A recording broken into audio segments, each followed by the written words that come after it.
Hi sir. हाय। नमस्ते। नमस्कार sir.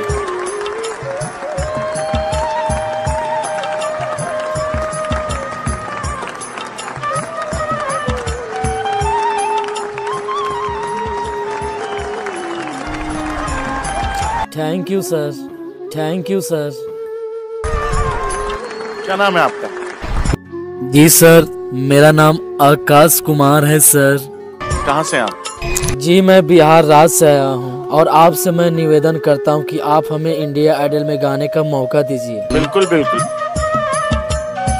आप यहाँ क्या करने आए हैं? सर अब मैं क्या बताऊँ, इंडिया आइडल में आने का मन नहीं था मेरा, लेकिन मैं इधर उधर भटकता था तो लोगों ने कहा कि इधर उधर भटकने से क्या होगा, तुम इंडिया आइडल में क्यों नहीं जाते हो, वहाँ पे जाओगे तो कुछ ना कुछ तुमको मिलेगा, 4 पैसा मिलेगा, सॉन्ग गाओगे उधर वायरल भी हो सकते हो, 4 पैसा भी मिलेगा आपको, तो उससे आपकी घर परिवार अच्छा से चल पाएंगे। और मैं आज इस इंडिया आइडल के मंच पे आया हूँ। क्या बात है, क्या बात है जी, क्या बात है। और सर मैं आप सभी को एक बात कहना चाहता हूँ, मैं अंदर से इतना टूट चुका हूँ और इतना गिर चुका हूँ कि मैं गली गली घूमते रहता हूँ, इधर उधर घूमते रहता हूँ, भटकते रहता हूँ और लोगों को के नज़रों में मैं एक ऐसा इंसान बन चुका हूँ कि लोगों ने हमें एक पागल और एक नकारा इंसान समझकर इधर उधर से मार कर बिलगाते रहते हैं, भगाते रहते हैं।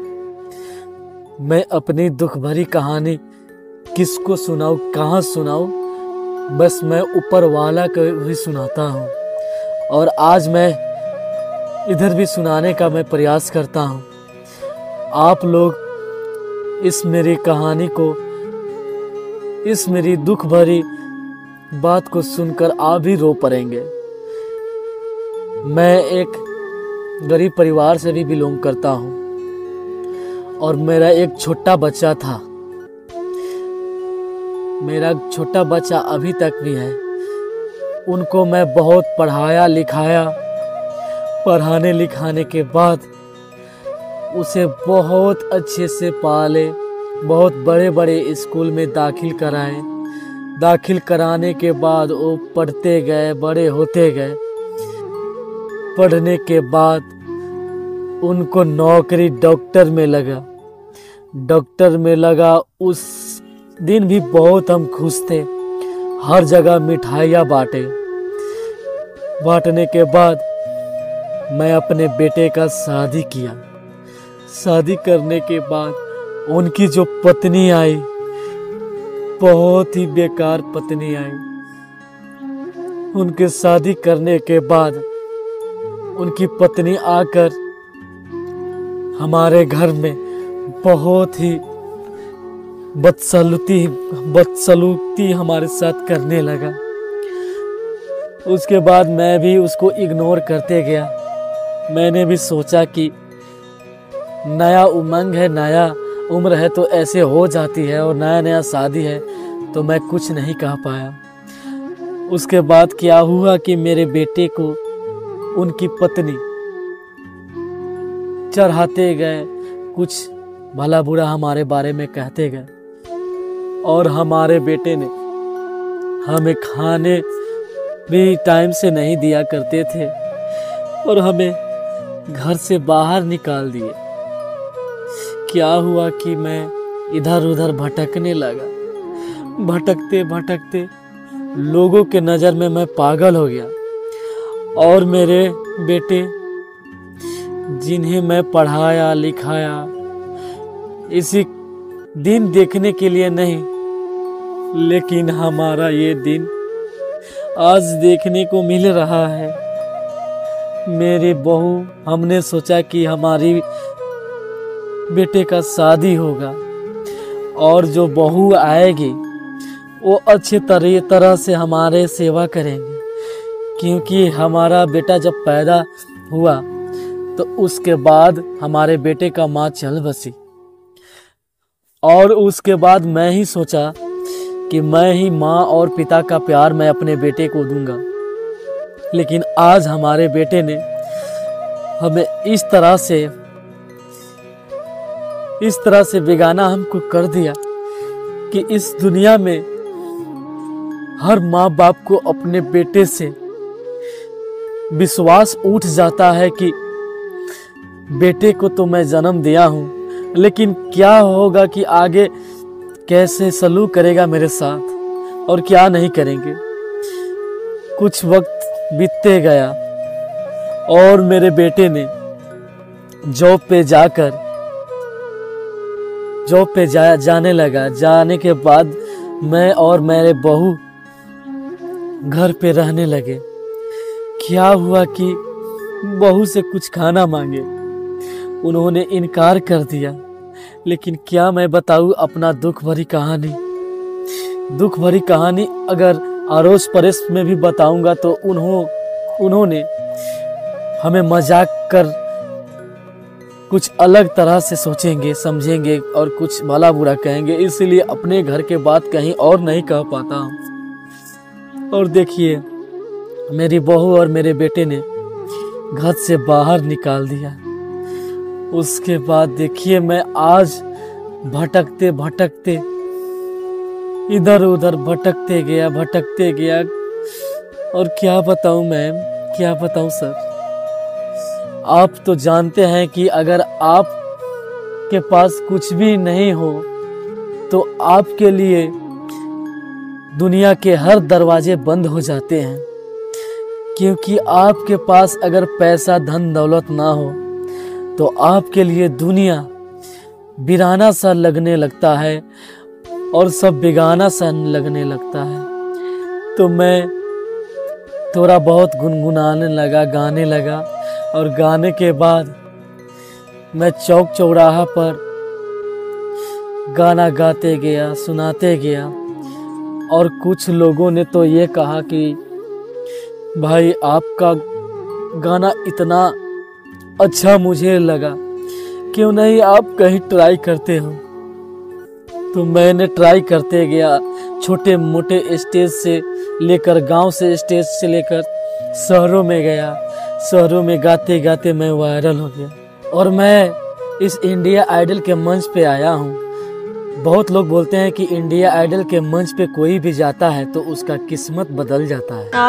बहुत सही बात, बहुत सही बात। जो किसी पे थूकना पसंद नहीं करते हैं, जिनके पास आकर सेल्फी और फोटो खिंचाया जाता है, वो कारण ही इंडिया आइडल का मंच है, जिन्होंने बहुत सारे बंदे को दौलत, शोहरत और इज्जत दी है। और आज मैं इंडिया आइडल के मंच पे भी आया हूँ।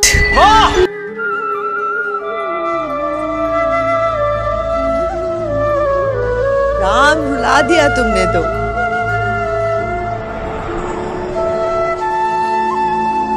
मेरे को डर बहुत लगा है कि अगर मेरा बेटा कल मुझे ऐसा बोले, मैं तो ऐसे ही मर जाऊंगा। इज्जत से रोटी कमा के खाने वाला भगवान के बराबर होता है। माँ तो 9 महीने पालती है, लेकिन एक बाप जिंदगी भर बच्चे को पालता है।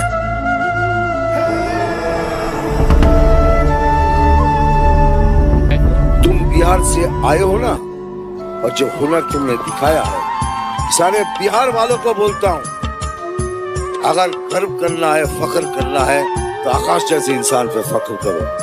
साला भीख तो नहीं मांगा,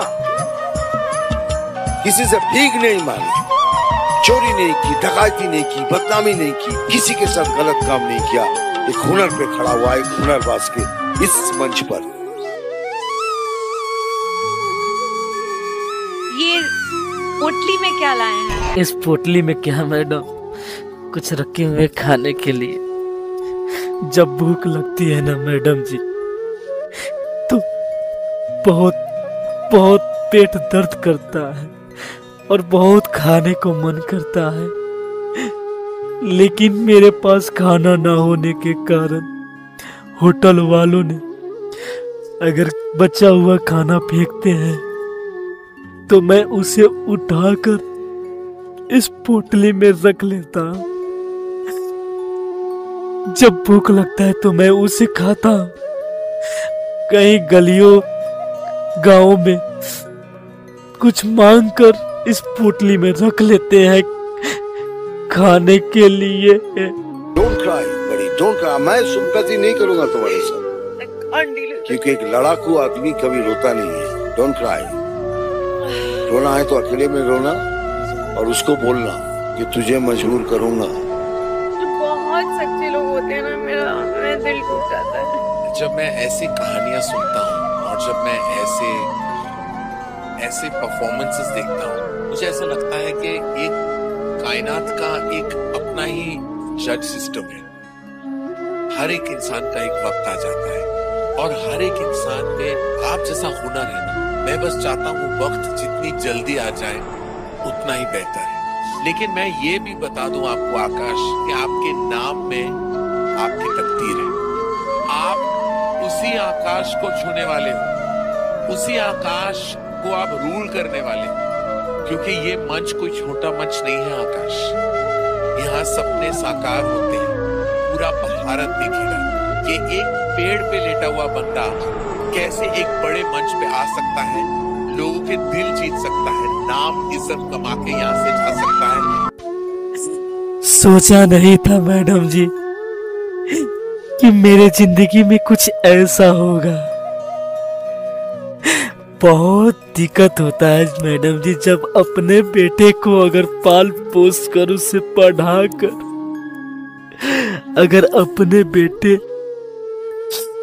अगर बाप को अगर दुखी रखे तो उसके दिल पे क्या बीतती है सर, आप तो सही से जान रहे हैं। मैं तो इस जीवन से तो बहुत तंग आ चुका हूं और मैं भगवान से यही दुआ करता हूं कि भगवान मुझे उठा ले, न कि मैं किसी का बोझ बन कर रहूं। भगवान मुझे उठा ले। लोग तो भी कहेंगे ना कि आकाश एक बहुत अच्छा इंसान था, उन्होंने कोई कसर नहीं अपने घर परिवार के लिए छोड़ा था, अपने बच्चों के लिए छोड़ा था। लेकिन क्या बताऊं सर, क्या बताऊं मैडम, मैं अपने जिंदगी से इतना डिस्टर्ब हो रहा हूं कि मैं अपने आप को कभी माफ नहीं कर रहा हूं। भगवान, आज मैं इस दुनिया में आया तो मैंने अपने बेटों को देखा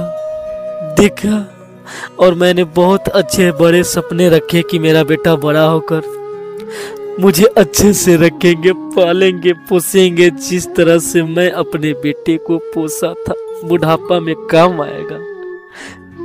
लेकिन ऐसा सब कुछ गलत निकला, हमारे साथ गलत हुआ और मैं जिंदगी से तंग आकर मैं इधर उधर भटक रहा हूं।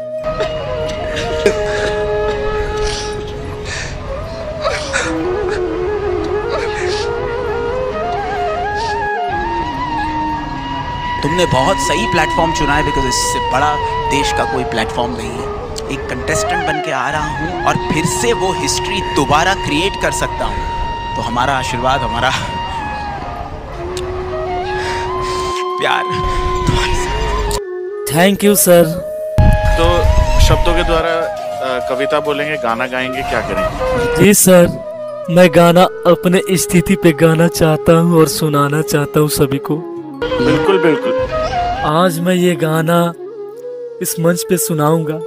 अगर जो भी भाई इस गाना को सुनेगा, आग से उनके आंसू रुकने का नाम ही नहीं लेगा। आज पूरा देश तुम्हें देख रहा है और मुझे पता है कि सबकी दुआएं अभी ना आपके ऊपर है। एवरीबडी सिंग विनीत तू गा दे, विनीत तू गा दे, विनीत तू गा दे।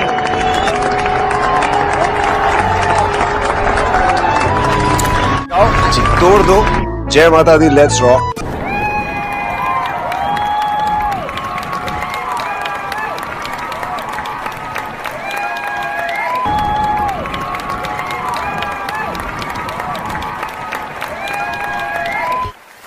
ये संगीत कहाँ सीखा, कैसे सीखा, कौन सी गलियों में?